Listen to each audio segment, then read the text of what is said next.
Okay, good morning, my friends. There is something I wanted to talk about more so to Luos. You know, you can never go to a war with a divided army and expect to win. No battle can be won with division.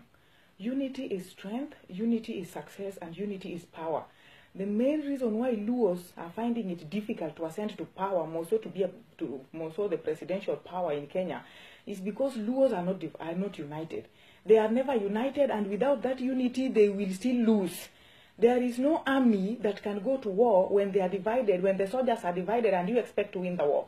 The soldiers must be united so that you fight against the opponent. And here comes a case where Luos themselves are fighting against themselves. You find that some silly Luos are also coming here in Facebook ranting, Mara Raila, oh, Mara Raila. Let me ask you a simple question, you guys. Don't you think that this Uhuru also have weaknesses? Greater than even what Raila has, because one, Uhuru is a great drunkard, a drug addict, an illiterate quack with fake certificates, and Kikuyus have covered this because this is their own son. They are supporting him despite the fact of all his weaknesses. The Kikuyus are ready to stand with him. But here we are Luos, having a leader who is qualified, learned, exposed, a very patriotic man, and yet we are here ranting, Mara Raila, oh, Mara Raila, Mara Raila. Surely Luos, do you really want to ascend to power? I've never seen a peaceful home when the family is divided. If you have a family of 5, kila mtoto njia yake. Is this family going to work? It can never work. And this is the main problem that we Luos are facing in Kenya. Luos are the most learned people with brains and everything we need. If it is doctors, best doctors, Luoland. Best lawyers, Luoland. Best engineers, Luoland. But we can never ascend to power. These quacks are ruling us. These illiterate fools are dragging us, and they are ruling us, and they are sitting on us. Why? Because we are divided. My humble request is that we Luos, let us be united. We will never win this presidential race if we are divided. Sometimes Uhuru can sit with Kikuyus and tell them, fine, I want to steal votes. I want everybody to vote twice. They will never come to media say that. But if Raila says something small to Luo community, I'm telling you, these stupid Luos will come posting it. Oh, Raila told us this. Oh, Raila said that. Oh, the election was rigged. Oh, Mara, this happened. You people who are ranting about oh, Raila, this, don't you think that even this Uhuru has weaknesses, and there are things he does that Kikuyus don't like? But because he is their own son, they call him home and tell him, blah, this and this you did and we don't like it. Kikuyus know that Waiguru stole our money. You think they don't know? They know, but they can never say it because this is their own. Their own Waiguru, their own Kibaki, their own Uhuru, they are supporting. Sisi Wajaluo tumezidi kukaliwa. And I'm telling you something, to these people who are ranting a lot of nonsense here on media that Raila is going nowhere, Maranatha is going to fail. You are a fool. You are really living in Kenya, your home country, as a slave. No job, no peace, no unity, tribalism, everything. You are learned, you have certificates, but whenever you go looking for a job, they ask you from which tribe you come from. This is a Luo, oh, no job. And yet you cannot sit back and think of this. You keep on ranting, oh, NASA is going nowhere. Penye Kenya imefika, it will reach a time that only the rich people will manage life in Kenya. It will reach a time where the poor people will die out of hunger because the living standard is going up day by day, and not everybody can afford that life. Right now, the situation in Kenya, how many people can afford living comfortably? And even you who is ranting here on Facebook, are you living comfortable in Kenya? Is there security? Is there food? Yet Kenya is a fertile land with a lot of resources. These people are looting us. Finally, these people will sell you plus that Kenya inside. They will sell Kenya plus you inside because you are a fool and you are not seeing this. I really hate how some Luos are ranting about Raila here on media. Raila is not your age mate. Raila is not your age mate. Raila is a leader who has brought a lot of changes to our country that only a fool can fail to see that. Raila has done a lot to us. This devolution that we are now having, if not of Raila, could we be having it? Sometimes you need to think, you guys. Some Luos are just so silly. Somebody is coming here, oh, Raila is going home, come others, let him go back to Bondo. Yes, finally Raila will go home. Raila is somebody who is very rich, very wealthy. He has everything he needs. He drives any car of his choice. He flies to any country of his choice. Raila needs nothing from anybody. Raila is an independent person who earns from foreign lands.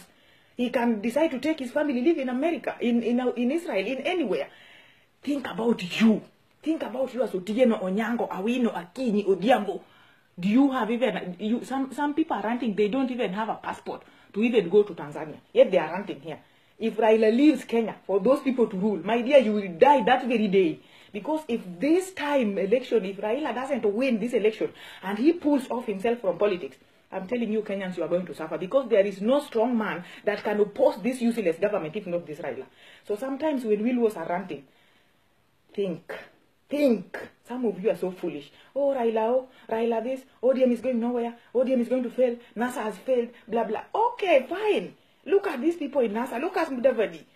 Look at them. Look at Kalonzo Musyoka. These are rich people who are owning billion and billion of investment. They are fighting for you, a poor Kenyan, to get a good citizen. They are fighting for you, a poor Kenyan, to get a life to live. Yet you keep on ranting. Oh, Uhuru Tosha. Uhuru will be going back. Fine, Uhuru will go back. And where will you go to? If Uhuru goes back to power and the life standard are keeping on moving higher and higher, will you manage? Before you run, think. Kenya is going to a state where only rich people with salary of over 200,000 will manage life in Kenya. Anybody earning anything less than that, even buying a soap for bathing will be a problem. If you guys cannot open your eyes and see this, we are failing. Luos are failing. Not because we are fools. There are no people who are learned in Kenya that like Luos. The most learned personnel in Kenya are Luos. But we are failing. Why? Because we are divided. We are not united. Successful people join hands together. Successful people lift one another. The main problem we have in Luoland is division. Giri ngato litni, nyathi ngato ko yudo tich litni, nyawadu ko yudondego dhi loka yudo tich litni, nyawadu ko graduate litni, in gimoro amora litni. And you find that Kikuyus, they are ruling us. Why? Giri nyawadgi berne. Oh, Wanjiko has gotten a job in Equity Bank. Wow, let us celebrate. Oh, Wanjiru is going to be our minister. Fine, let us celebrate. They are united. Not because they don't have their personal differences. Kikuyus got a personal differences mohingowa.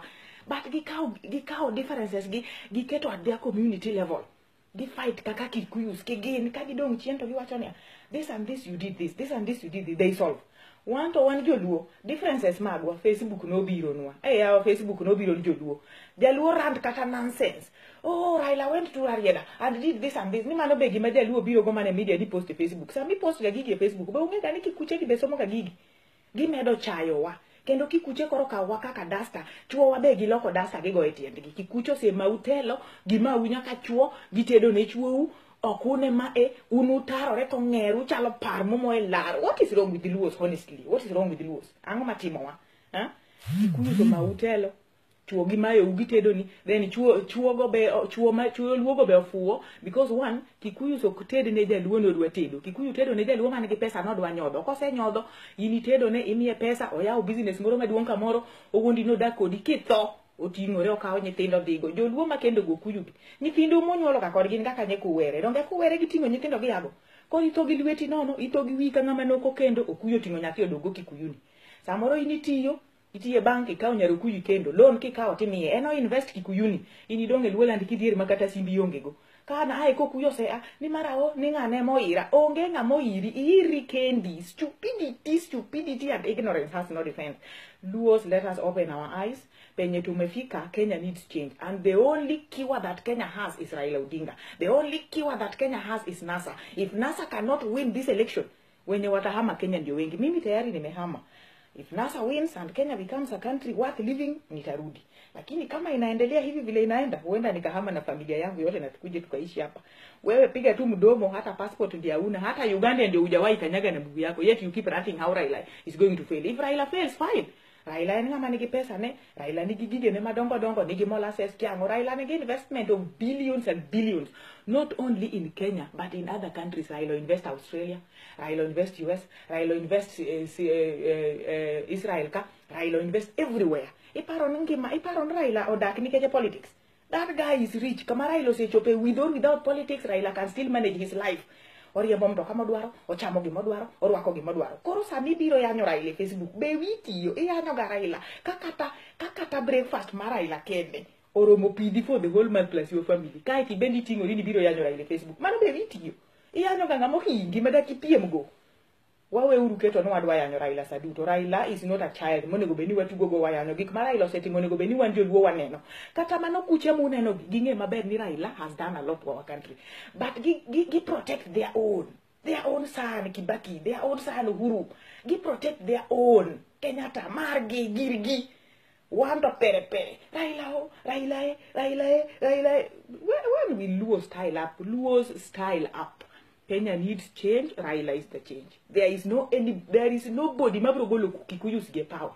Kataka wakamba biro rule. To gibiro mana rule ni Raila tulo jogi mogolo oko. Secondly, if you look at Kenya kako sebidoka the president, vice president, you don't Luos. Kenya Kikuyus are the most united community, and they are the most people who have ruled Kenya for so many years. Kenya no Kenyatta.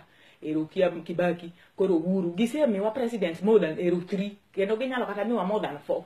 Then kirango other tribes mar united like Wakamba, at least gisebede kata vice president. Kirango kata Waluya, at least ne gisebede vice president. Wan joluo wasega beda ngo. Onge. Dogwa pere, ranting a lot of rubbish. Luos use style up. Aol koduan. Ni ngato biro mane Facebook kaya nyo Raila. Udak nanon Raila to election. Ni 6 piece onge kama diye. Magogi kama fake. Fine. 6 piece onge kama diye unge kamano. Isenge mabed no kibigo 6 piece. Why should you rant about it on Facebook? Kwani kura hii biro go e Facebook Koso kura ti digo edebe. Raila wacho 6 piece. You don't like 6 piece. Kan kura ni. Kocho pocheng mi go kura. Digo kura nenga miero. Raila ko biro mako lweti ni nyom. Kura ni ka. Oh mako lweti. Why should you come ranting? Ano kabigo 6 piece. I will not vote for 6 piece. Who asked you such nonsense? My end social media is not a political ground. Facebook is a social media, not a political ground. Maybe you rant no nonsense. Ginga midwago ni kura ginga mokidwa uka wapenji. Kan kura ni kochopo others they go kura nenga midwaro. Wachi mara biro luongo Raila ni kila ngato post ka udaka mana Raila this Raila that. Uleo chunywa kendo ukwodo wi umi okuche medo nyiero uto uchalo jomo fowo. Uchalo jomo fuo ne yudo kakoro ngat moro makata school bende ne ko bi manamba mulieri mtoka 24 hours bende yanyo Raila media ilieri mtoka ngati pado koro mtoka idi na Kisumu donjo mama siling miario ni mane tich mi bendi tiyo to kinyal neno kakitagri samoro tin wodwe gi mosomo mane jonyuol ni opuonjo ma graduate to podi yanyo ga Raila media yanyo ga ngamo hingi ohingi Raila ken bas ni Raila ken nyati wadura kila Raila ken dasta migo etiendi. Respect this man has done a lot to us. Let us respect this man. If my prayer could work, let Raila ascend to power. We oti kata higni abich kende one. Era winjo kakaji wacho no sebe the government 30 years. No better government kwa timango. Koti ye buongato. Raila pok no bedo president. Macha no oti ye buongato. Ma en jatelo. Nikete Kenya ngamna one president at a time. Has Raila been a president in Kenya ever since? Koro jok musiko kakara ni no bede power 30 years. Ni no timango. Ni dwaga no team make to mbaf.